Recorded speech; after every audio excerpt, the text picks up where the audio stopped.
Hello everyone, welcome back. In today's video we're going to learn about joint plot with hexagonal binding. So this is a figure, and first of all we're going to learn how to plot this and then how to understand it.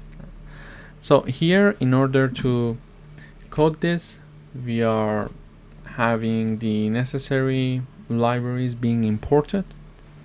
Then we are creating the data frame. In order to do that, I call the data frame function from the Pandas library and I name it to be data. And then we are having feature 1 and feature 2 being generated normally following a normal distribution.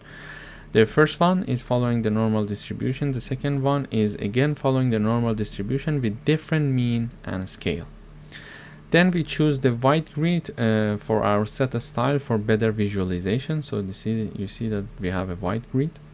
And then we would like to have the joint plot. So I call the joint plot function from the Seaborn library x equals feature 1, y equals feature 2. So x equals feature 1, and the x-axis we label it, y equals feature 2. And data from the joint plot function equals a data frame that we created here that is called data actually. And the kind is, because we would like to have hexagonal binding, we write down hex or HEX representing hexagonal binding. And the color map, we choose the cool warm. We can change it and customize it, of course. Then we are having the subtitle, which is joint plot with hexagonal binding. Here it is shown. So the subtitle function is called from the Matplotlib library to have the title.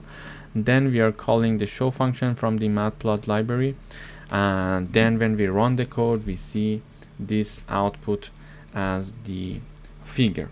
So the joint plot with hexagonal binding is used for visualization, visualizing, let's say, the density of two numerical features in a structure and grid based format. So we are having feature 1 and feature 2. So we are having the visualization of density of feature 1 and feature 2, and the hexagonal beans group nearby points reducing the cluster seen in scatter plots, and the color intensity represents data density. For example, the dark red region here indicate high concentration of data point. Lighter blue region show lower density, so we see them here.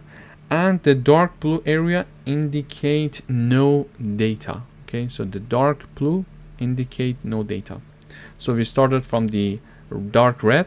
It's the high density region with a lot of concentration of data points. Then lighter blue regions, we are having that they show lower density, and dark blue with no data. And the marginal histogram provide the distributions of feature 1, this one, and feature 2, this one. So we see that the highest density is around this point, so something approximately -1 and 2, okay, or -0.7, let's say, and 2. It's the concentration and the highest density region of the data, and this suggests that the most data point cluster around this area. And basically this hexagonal binding is more effective than a scatter plot for large data sets with overlapping points. So in this video we learned how to plot a joint plot with hexagonal binding, and we learned how to understand it. Thank you for watching.